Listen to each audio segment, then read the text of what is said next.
Hello students, in the previous classes we have studied about Faraday's laws based on Faraday's experiments based on electromagnetic induction, and then we have studied about direction of induced current, and then we have studied about alternating and direct current. So we have knowledge about, so before starting this new topic electric generator, we have knowledge about electromagnetic induction, we have knowledge about direction of the induced current, and we have also knowledge about alternating and direct current. So now we can start our new topic, that is electric generator. Electric generator, as the name suggests, it is a device which generates electricity. It is a device which generates electricity. ये एक ऐसी device है या एक ऐसी machine है जो electricity बनाती है, तो बेसिकली इसका जो नाम है जनरेटर, इलेक्ट्रिसिटी क्या है, इलेक्ट्रिसिटी एक एनर्जी का फॉर्म है, इलेक्ट्रिसिटी क्या है, एक एनर्जी का फॉर्म है, और हम एनर्जी को बना नहीं सकते, एनर्जी के बारे में आपने क्या पढ़ा है, एनर्जी सिर्फ एक फॉर्म में दूसरी फॉर्म में कन्वर्ट करी जा सकती है, तो इसका जो नाम है जनरेटर, ये थोड़ा सा गलत हो गया, इसका नाम होना चाहिए था कन्वर्टर, बट क्योंकि इसका जो इन्वेंशन है पहले हो गया था और तब से इसका नाम जनरेटर है, तो अभी भी हम इसको जनरेटर के नाम से ही पढ़ेंगे। तो जनरेटर का बेसिकली काम क्या है, ये मैकेनिकल एनर्जी को इलेक्ट्रिकल एनर्जी में कन्वर्ट करता है। जनरेटर का बेसिकली काम क्या है, मैकेनिकल एनर्जी को इलेक्ट्रिकल एनर्जी में कन्वर्ट करता है। ठीक है, तो किसी भी मशीन को पढ़ने से, किसी भी टेक्नोलॉजी को पढ़ने से पहले हम ये जानते हैं कि वो टेक्नोलॉजी या फिर वो जो मशीन है वो फिजिक्स के कौन से लॉ पर काम करती है, तो आंसर है इलेक्ट्रिक जनरेटर इलेक्ट्रोमैग्नेटिक इंडक्शन पर काम करती है। इलेक्ट्रिक जनरेटर जो है इलेक्ट्रोमैग्नेटिक इंडक्शन पर काम करती है। इलेक्ट्रोमैग्नेटिक इंडक्शन क्या होता है, वापस से एक बार रिकॉल करिए। जब कोई भी कंडक्टर मैग्नेटिक फील्ड में रखा हुआ होता है, और वो मैग्नेटिक फील्ड लाइंस को काटना स्टार्ट करता है, ऐसे काट, जैसे अगर मैग्नेटिक फील्ड लाइंस ऐसे लेफ्ट टू राइट जा रही है, यहाँ से यहाँ पर, और कंडक्टर ऐसे मैग्नेटिक फील्ड लाइंस को काटते हुए मूव करता है, तो उसके अंदर क्या हो जाता है, उस कंडक्टर के अंदर करंट इंड्यूस हो जाती है। This is electromagnetic induction.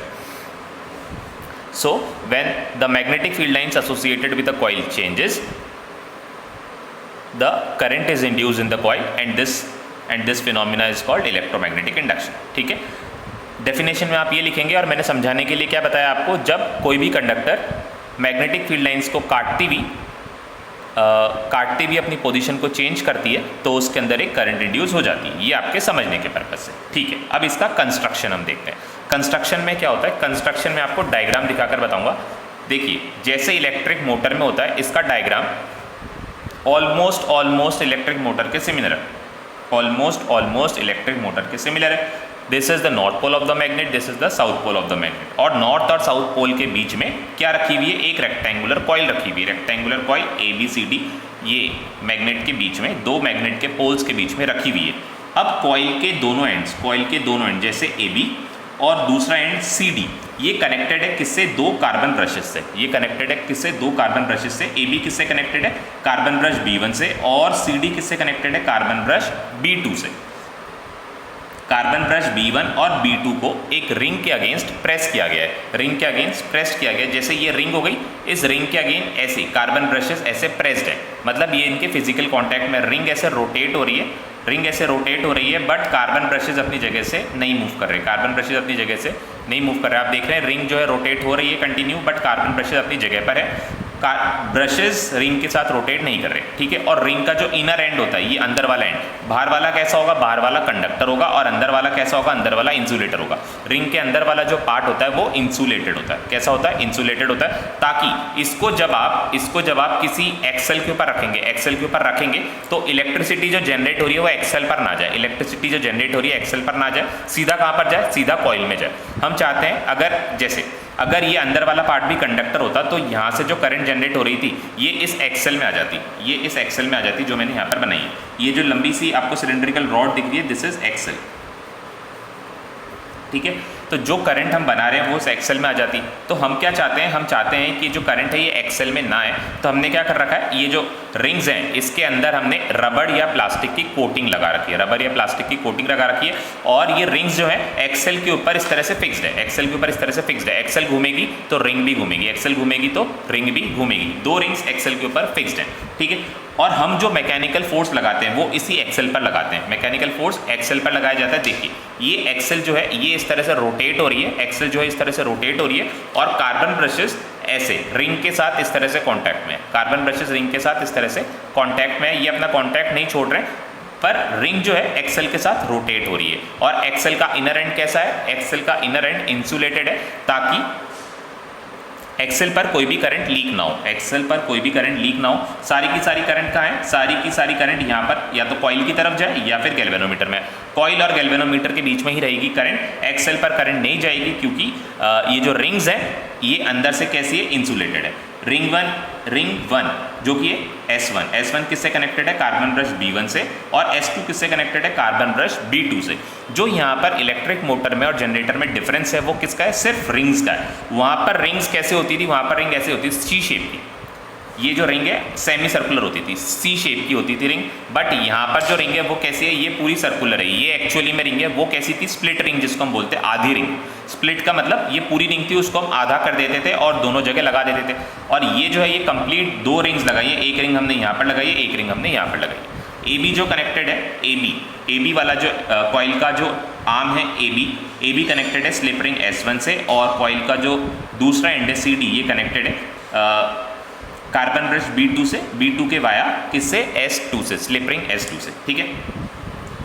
B1 और B2 को हमने कनेक्ट कर रखा है किससे, गैल्वेनोमीटर से। गैल्वेनोमीटर क्या बताएगा हमें, गैल्वेनोमीटर बताएगा कि क्या इस सर्किट में करंट फ्लो हो रहा है या नहीं हो रहा है। गैल्वेनोमीटर हमें बताएगा इस सर्किट में करंट फ्लो हो रहा है या नहीं हो रहा है, ठीक है। एक बार मैं कंस्ट्रक्शन रीड कर देता हूँ आपके लिए, हमने क्या क्या लिखा है। A rectangular coil ABCD is placed between two poles of strong magnet, ठीक है। जैसे कि मैंने आपको बताया, the two ends of the coil are connected to the two slip rings S1 and S2। The two ends of the coil are connected to two slip rings S1 and S2 respectively. Slip rings S1 and S2 are further in contact with the brushes B1 and B2 respectively. इसमें मैंने क्या बताया, coil के दोनों ends S1 और S2 से connected है एक एक करके। मतलब जो AB है वो किससे कनेक्टेड है, S1 से, और जो CD है वो किससे कनेक्टेड है, S2 से। स्लिप रिंग्स S1 और S2, और स्लिप रिंग्स इन टर्न किससे कनेक्टेड है, स्लिप रिंग्स जो है इन टर्न कार्बन ब्रशेस से कनेक्टेड है।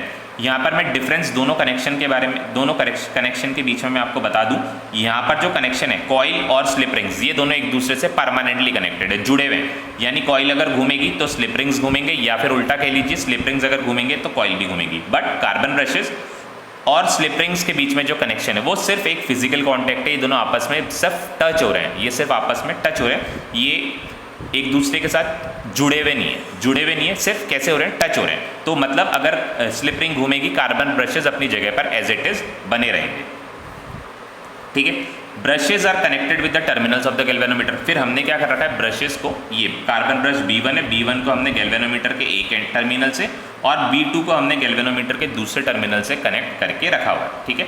और यहाँ पर मैंने लास्ट पॉइंट क्या लिखा है कंस्ट्रक्शन में, यहाँ पर मैंने लिखा है the inner side of the rings are insulated and attach to an axle. Ring का जो इनर साइड है, जैसे मैंने आपको दिखाया, ये अंदर वाला साइड, ये रिंग का ऊपर वाला साइड, ये किसका होगा, ये कंडक्टर होगा कॉपर जैसे, और अंदर वाला साइड जो है ये वाला साइड, ये इंसुलेटर है। It may be a rubber, it may be a plastic, ठीक है। इंसुलेटर क्यों यूज़ करते हैं, ताकि जो करंट है वो एक्सेल में लीक ना हो। जो करंट है किस किस के बीच में रहनी चाहिए, एक्सेल जो है ये आउटर सर्किट यानी गैल्वेनोमीटर वाला सर्किट, और इनर सर्किट ये कौन सा है, कॉइल। तो कॉइल और गैल्वेनोमीटर के बीच में रहनी चाहिए, एक्सेल में करंट नहीं जानी चाहिए, एक्सेल में करंट लीक नहीं होनी चाहिए, ठीक है। अब हम इसकी वर्किंग को समझते हैं। वर्किंग समझने के लिए आपको इलेक्ट्रोमैग्नेटिक इंडक्शन पता होना चाहिए, और आपको इंड्यूस करंट की डायरेक्शन कैसे निकालते हैं ये भी पता होनी चाहिए, ठीक है। अगर आपको नहीं पता है तो अभी यहीं पर आप इस लेक्चर को पॉज करके पहले वाले जो लेक्चर्स हैं इलेक्ट्रोमैग्नेटिक इंडक्शन के और इंड्यूस करंट की डायरेक्शन के, वो ज़रूर देखिए, फिर इस लेक्चर पर आप वापस आइए, अदरवाइज आपको आगे समझ में नहीं आएगा, ठीक है। अब ये मैंने इसको रेक्टेंगुलर कॉइल की तरह यूज़ किया, this is A, this is B, this is C and this is D. Suppose this is place between the two poles of the strong magnet. ये जो मेरे हाथ हैं, अज्यूम कर लीजिए ये दो मैग्नेट के पोल्स हैं और दो मैग्नेट के पोल्स के बीच में ये रेक्टेंगुलर कॉइल रखी हुई है। रेक्टेंगुलर कॉइल किसी भी मटेरियल पे, प्लास्टिक के फ्रेम पर या किसी भी फ्रेम पर हमने ये कंडक्टिंग वायर जो है ये लपेटी हुई है। कंडक्टिंग वायर हमने इसके ऊपर लपेटी हुई है। अब हम क्या करेंगे, इसके साथ ये जो रेक्टेंगुलर कॉइल है इसके साथ ये एक्सेल ऐसे लगी हुई है। एक्सेल जो है इस तरह से लगी हुई है, ये ऐसे। अगर आप इस एक्सेल को रोटेट करेंगे तो ये रेक्टेंगुलर कॉइल भी रोटेट होगी। एक्सेल को रोटेट कराने से रेक्टेंगुलर कॉइल भी रोटेट होगी, ठीक है। तो अब हम ये अज्यूम कर लेते हैं एक्सेल घूम रही है, उसके साथ रेक्टेंगुलर कॉइल भी रोटेट हो रहा है। तो हमने एक्सेल को ऐसे घुमाया तो ये जो आर्म है ए बी, ये ए बी आर्म कहाँ जा रहा है, ऊपर जा रहा है, और सी डी आर्म कहाँ जा रहा है, नीचे जा रहा है। देखिए ए बी आर्म कहाँ आ रहा है, ऊपर की तरफ आ रहा है, और सी डी आर्म कहाँ जा रहा है, नीचे की तरफ आ रहा है, ठीक है। ए बी आर्म ये ऐसे ऊपर की तरफ आ रहा है और सी डी आर्म नीचे की तरफ जा रहा है, ठीक है। अब इसमें हम इंड्यूस करंट की डायरेक्शन चेक करते हैं। ए बी आर्म मतलब ये वाला कॉइल का ये वाला हिस्सा, और सी डी आर्म यानी कॉइल का ये वाला हिस्सा, इसमें हम इंड्यूस करंट की डायरेक्शन चेक करते हैं। इंड्यूस करंट निकालने के लिए मैंने आपको क्या बताया था, राइट हैंड रूल यूज़ करना है आपको। राइट हैंड रूल यूज़ करना है, तो this is your right hand and the four finger must point in the direction of magnetic field. Magnetic field कहाँ जा रही है, नॉर्थ से साउथ जा रही है, तो आपको फिंगर को क्या करना पड़ेगा, फिंगर को नॉर्थ से साउथ की तरफ रखना पड़ेगा। तो ये देखिए, ये जो मेरी फिंगर है ये नॉर्थ से साउथ की तरफ डायरेक्टेड है, और फोर्स कहाँ लग रहा है, ए बी जा रहा है ऊपर की तरफ, तो थंब को मैंने कहाँ कर दिया, थंब ऊपर कर दिया। तो ये जो मेरा मिडिल फिंगर है ये क्या बताएगा, ये इंड्यूस करंट की डायरेक्शन बताएगा। इंड्यूस करंट मिडिल फिंगर ने कहाँ पे पॉइंट किया, इसने ए से बी की तरफ पॉइंट किया। मिडिल फिंगर ने कहाँ की तरफ पॉइंट किया, ए से बी की तरफ पॉइंट किया। तो मिडिल फिंगर जो बताता है वो करंट की डायरेक्शन बताता है। कौन सी करंट, इंड्यूस करंट। तो इंड्यूस करंट कहाँ जा रही है, करंट जो इसके अंदर इंड्यूस हुई है वो कौन सी डायरेक्शन में हुई है, ए से बी की तरफ हुई है, ठीक है। और दूसरा आर्म सी डी कहाँ जा रहा है, सी डी नीचे की तरफ जा रहा है। तो this is the direction of magnetic field. Magnetic field की डायरेक्शन ऐसी, और सी डी आर्म कहाँ आ रहा है, ये देखिए जो सी डी आर्म है वो ऐसे नीचे की तरफ आ रहा है। ये देखिए ये सी डी आर्म ये नीचे की तरफ आ रहा है। तो direction of induce current is from C to D. ये जो मेरा फोर फिंगर है ये वाला फिंगर ये कहाँ की तरफ पॉइंट कर रहा है, ये सी से डी की तरफ पॉइंट कर रहा है, सी से डी की तरफ पॉइंट कर रहा है, सी से डी की तरफ।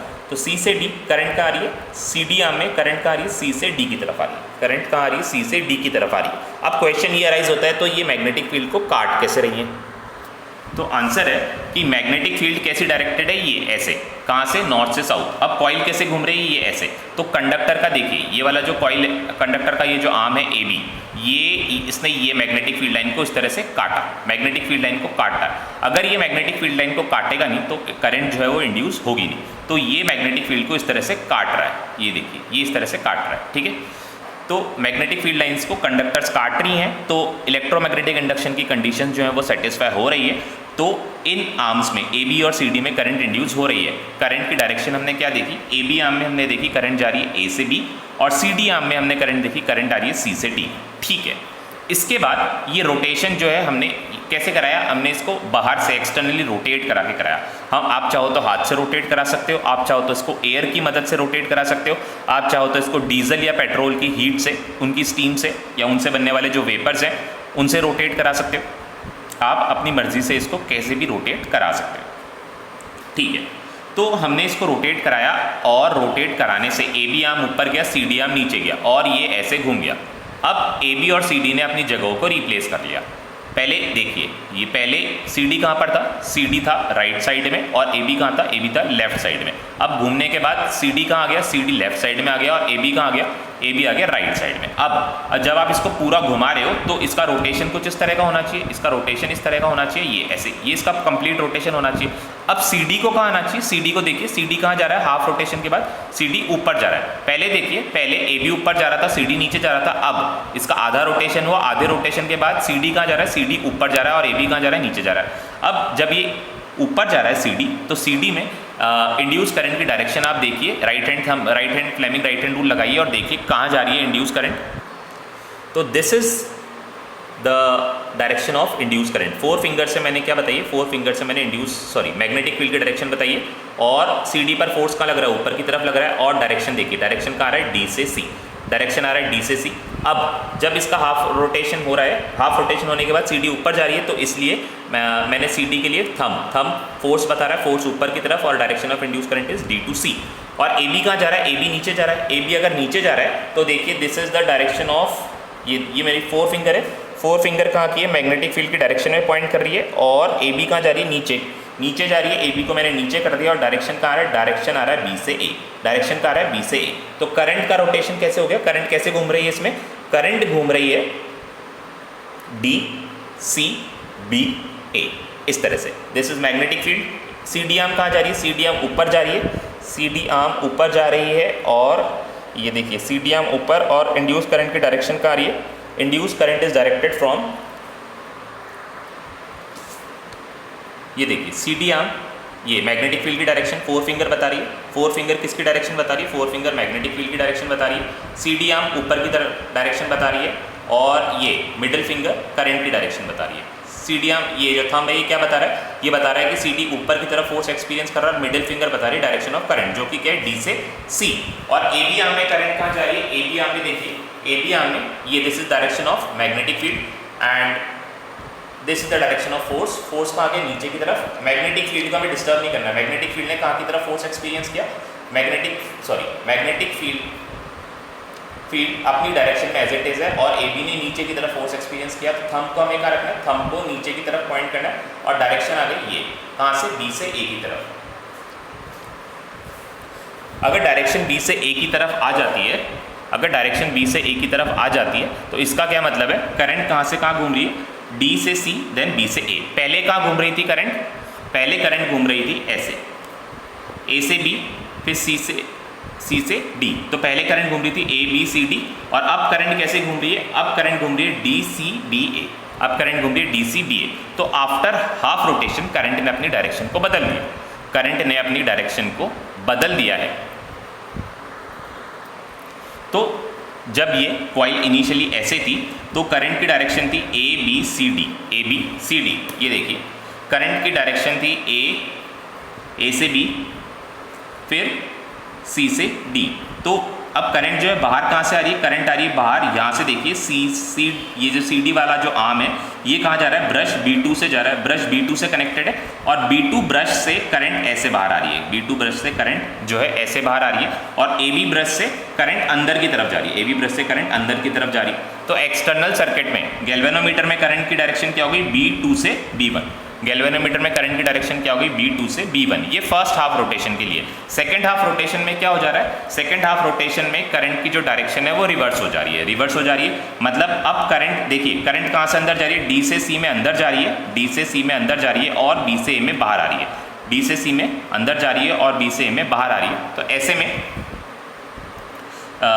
जो ये करंट की डायरेक्शन है ये बदल जाएगी, ये बदल जाएगी। तो अब ये B2 से B1 की बजाय कहाँ जाएगी, हाफ रोटेशन के बाद, हाफ रोटेशन के बाद ये आएगी B1 से B2, हाफ रोटेशन के बाद ये कहाँ आएगी, B1 से B2, क्योंकि इसकी जो डायरेक्शन है वो बदल गई है। पहले देखिए, पहले CD आर्म से बाहर आ रही थी, अब CD आर्म में कहाँ जा रही है, CD आर्म में अंदर जा रही है। तो करंट की डायरेक्शन हाफ रोटेशन के बाद बदल गई है। तो एक्सटर्नल सर्किट में भी करंट की जो डायरेक्शन है हाफ रोटेशन के बाद बदल जाएगी।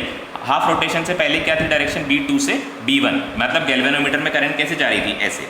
और हाफ रोटेशन के बाद ये फर्स्ट हाफ रोटेशन में गैल्वेनोमीटर में करंट जा रही है B2 से B1, और सेकेंड हाफ रोटेशन में क्या हो रहा है, करंट जा रही है B1 से B2, ये ऐसे।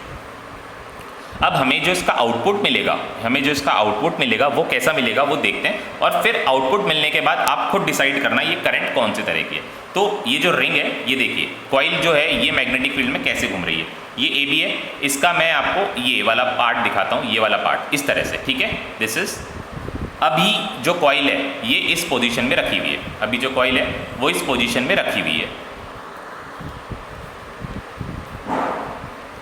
देखिए जो कॉइल है इस पोजीशन में रखी हुई है। तो अभी ये वाला टाइम हम क्या कंसिडर करते हैं, ये वाला टाइम हम 0 कंसिडर कर लेते हैं, ये वाला टाइम हम 0 कंसिडर कर लेते हैं। फिर जो कॉइल है ये इस तरह से रोटेट हुई, इस तरह से रोटेट हुई, और हम इसको टाइम कंसिडर कर लेते हैं T/4। पूरा साइकिल T टाइम में कंप्लीट हो रहा है। तो देखिए पूरा साइकिल ये T = 0। फिर ये वाला पार्ट जब यहाँ पर आ जाएगा तो आधा टाइम कंज्यूम हो गया, यानी टाइम = T/2। अगर ये आधा है तो ये कितना हुआ, ये आधे का भी आधा, यानी 1/4। तो this is 0, this is 1/4, this is half, ठीक है। सिर्फ इस वाले पार्ट पर नजर रखिए आप, ये वाला पार्ट ये इधर गया तो 1/4 टाइम कंज्यूम हो गया, ये इधर आया तो आधा टाइम कंज्यूम हो गया और कॉइल ने भी अपना रोटेशन आधा कंप्लीट कर लिया। आफ्टर हाफ रोटेशन ये आधे के बाद क्या आता है 3/4, तो 3/4 रोटेशन कंप्लीट हो गई और ये पूरा एक रोटेशन कंप्लीट हो गया। मतलब कितना टाइम लग गया, टी टाइम लग गया। तो यहाँ पर देखिए दिस इज ये वाला आर्म, यहाँ सर देखिए यहाँ पे देखिए ये वाला जो आर्म है ये अभी किस पोजीशन पे, ये 0 पोजीशन पे है। फिर ये कहाँ जाएगा, फिर ये t/4 पोजीशन पे गया, फिर ये अपना हाफ रोटेशन इसने कंप्लीट किया तो कितना टाइम लग गया, t = t/2 का टाइम लग गया। फिर इसने अपना आधा रोटेशन 1/4 रोटेशन और कंप्लीट किया। अब टोटल टाइम कितना लग गया, आधा और 1/4, हाफ और 1/4 कितना होता है 3t/4 होता है। और यहाँ पर जो टाइम है ये कितना हो गया, ये टाइम हो गया 0। मतलब यानी टाइम जो है कंप्लीट हो गया, साइकिल कंप्लीट हो गई, अपनी ओरिजिनल पोजीशन पे वापस आ गई और टोटल टाइम हमें कितना लग गया t। टोटल टाइम कितना लग गया t, टाइम = t, ठीक है। 0, t/4, t/2, 3t/4 और t, ठीक है, इस तरह से। तो जब ये इधर था t = 0 पर, t = 0 पर था, उसके बाद जब ये t = 4 हुआ, t = t/4 हुआ, तो ये देखिए कॉइल कैसी है, कॉइल अभी ऐसी है, कॉइल अभी ऐसी है और ये मैग्नेटिक फील्ड लाइंस को काट रही है, मैग्नेटिक फील्ड लाइंस को काट रही है। सबसे ज़्यादा मैग्नेटिक फील्ड लाइंस को कब काट पाएगी, जब इसकी पोजीशन ऐसी हो जाएगी। सबसे ज़्यादा मैग्नेटिक फील्ड लाइंस को कब काट पाएगी, जब इसकी पोजीशन ऐसे हो जाएगी, क्योंकि इस टाइम पर सबसे ज़्यादा मैग्नेटिक फील्ड लाइन इसके अंदर से पास हो रही है। जब ये इसका एक्सपोजर मैग्नेटिक फील्ड में सबसे ज़्यादा कब होगा, जब ये ऐसे मैग्नेटिक फील्ड लाइंस के ऐसे हो जाएंगे। इसका जो ओरिएंटेशन है ये मैग्नेटिक फील्ड लाइंस के ऐसे हो जाएगा, परपेंडिकुलर। मैग्नेटिक फील्ड लाइंस ऐसे जा रही थी लेफ्ट से राइट और इसका ओरिएंटेशन जब ऐसे हो जाएगा तो सबसे ज़्यादा मैग्नेटिक फील्ड लाइंस इसके अंदर से पास हुई। अभी कैसी हो रही है, अभी एक भी मैग्नेटिक फील्ड लाइन इसके अंदर नहीं जा पा रही है, ठीक है, 0। फिर 1 होने लगी, 2 होने लगी, 3 होने लगी, 4 होने लगी, 5 होने लगी, अब 10 मैग्नेटिक फील्ड लाइन इसके अंदर से जाने लगी, ठीक है। फिर मैग्नेटिक फील्ड लाइन जैसे ही ऐसे घूमने लगा, फिर 10 के बाद देखिए 7, 6, 3, 2, 0, फिर वापस से क्या हो गई 0।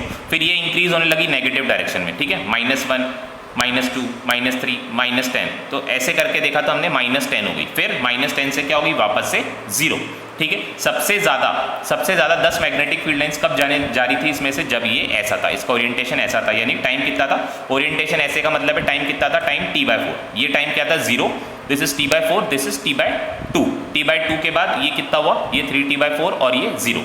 मैं जो आपको समझाने की कोशिश कर रहा हूँ वो आप समझिए। तो t/4 टाइम पे जब ये कॉइल ऐसे घूमने लगी, ये कॉइल ऐसे थी, ये इसकी इनिशियल पोजीशन थी, फिर ये t/4 वाली पोजीशन, इस पोजीशन में सबसे ज़्यादा मैग्नेटिक फील्ड लाइंस इसके अंदर से पास होने लगी। इस पोजीशन पर सबसे ज़्यादा मैग्नेटिक फील्ड लाइन इसके अंदर से पास होने लगी। तो सबसे ज़्यादा करंट कहाँ पर आएगी, सबसे ज़्यादा करंट आएगी t/4 की पोजीशन पे, सबसे ज़्यादा करंट t/4 की पोजीशन पे। फिर t/2 पे ये कैसा हो गया, t/2 पे वापस से सीधा हो गया, मतलब एक भी मैग्नेटिक फील्ड लाइन इसके अंदर से नहीं जा रही थी, तो करंट क्या हो गई वापस से 0। फिर 3t/4 पे ये उल्टा हो गया, देखिए उल्टा कैसे, ऐसे था, ऐसे हुआ, ये t/4 की पोजीशन हो गई, ये t/2 की पोजीशन हो गई, ये 3t/4 की पोजीशन हो गई।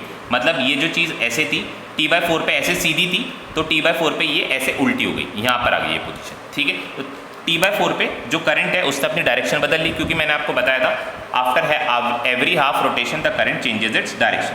तो हाफ रोटेशन के बाद करंट ने अपनी डायरेक्शन जो है बदल दी और t पर कितना हो गया, t पर ये कॉइल जो है वापस से t = t, यहाँ पर जहाँ से 0 से स्टार्ट हुआ था यहीं पर इसका जो टाइम है t पूरा होगा और यहाँ पर करंट क्या हो गई 0। इसको जब हमने ज्वाइन किया, ये इन डॉट्स को जब हमने ज्वाइन किया तो हमने देखा जो करंट हमें मिल रही है वो कुछ ऐसे मिल रही है, इस तरह की करंट को हम क्या बोलते हैं, इस तरह की करंट को हम बोलते हैं ऑल्टरनेटिंग करंट।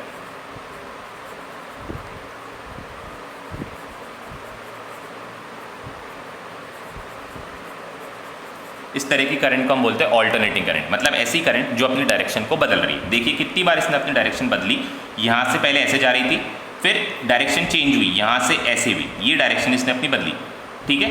फर्स्ट टाइम इसने अपनी डायरेक्शन बदली और यहाँ पर सेकंड टाइम इसने अपनी डायरेक्शन बदली। तो in every half rotation current changes in direction, current changes its direction 2 times.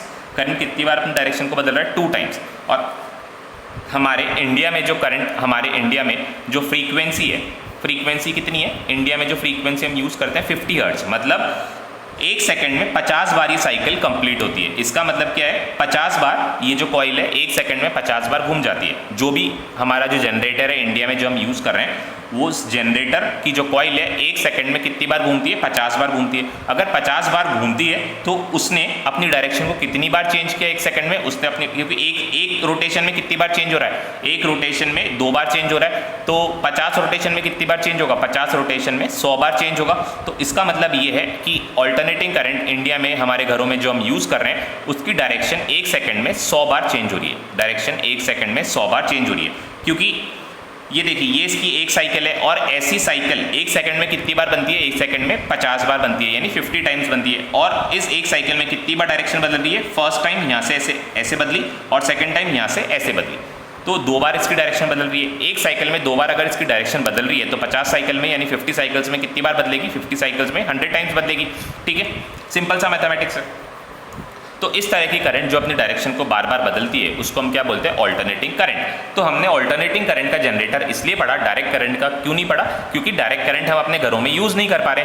जो जनरेटर हम बनाते हैं वो मोस्टली कौन से जनरेटर्स होते हैं, वो ऑल्टरनेटिंग करंट पर काम करने वाले जनरेटर्स होते हैं। क्योंकि हमारे घरों में जितनी भी डिवाइसेज है, ज़्यादातर सारी डिवाइसेस किस पर काम करती है, ऑल्टरनेटिंग करंट पर काम करती है। इसलिए आपको जो यहाँ पर पढ़ाया गया है वो ऑल्टरनेटिंग करंट का जनरेटर पढ़ाया गया है। अगर ऑल्टरनेटिंग करंट के जनरेटर में ये S1 और S2 को अगर आप स्प्लिट रिंग जो हमने मोटर में लगाई थी उससे रिप्लेस कर देते हैं, तो ये जो आउटपुट देने लगेगा, ये जो आउटपुट देने लगेगा, कौन सा देने लगेगा, ये डायरेक्ट करंट का आउटपुट देने लगेगा। इसकी डायरेक्शन नहीं बदलेगी। डायरेक्शन कब नहीं बदलेगी, जब आप इन स्लिप रिंग्स को, इन रिंग्स को हम क्या बोलते हैं, स्लिप रिंग्स, जो कि कैसी होती है, कंप्लीट रिंग्स होती हैं। इन स्लिप रिंग्स को जब आप स्प्लिट रिंग से रिप्लेस कर देंगे, स्लिप को जब आप स्प्लिट से रिप्लेस कर देंगे, स्लिप को जब आप स्प्लिट से रिप्लेस कर देंगे तो AC जो AC में आ रही थी करंट वो किस में कन्वर्ट हो जाएगी, वो DC में कन्वर्ट हो जाएगी।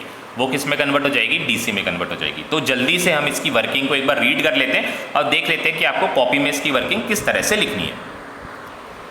This is the working. The axle has to be rotated mechanically from outside. जैसे कि मैंने बताया आपको एक्सेल को बाहर से घुमाना पड़ेगा बाय एनी सोर्स। आप चाहो तो उसको फूक मार के घुमाओ, आप चाहो तो उसको हाथों से घुमाओ, आप चाहो तो उसको विंड की जो एयर होती है, एयर की वजह से जो एयर का जो फ्लो है उसकी वजह से रोटेट करवाओ, या आप चाहो तो डीजल या पेट्रोल जला के उनके जो वेपर्स हैं उनसे उससे जो स्टीम बनती है उस वेपर से आप इसको घुमाओ। आपकी जैसी मर्जी है वैसे घुमाओ। जैसे जो शादियों में जनरेटर लगता है वो किससे चलता है, वो डीजल से चलता है। डीजल जलता है, जब डीजल जलता है तो उससे जो वेपर्स निकलते हैं, उसके जो वेपर्स बनते हैं, उसकी जो एनर्जी है उससे हम जनरेटर को घुमाते हैं। तो अलग अलग जनरेटर्स अलग अलग मतलब अलग अलग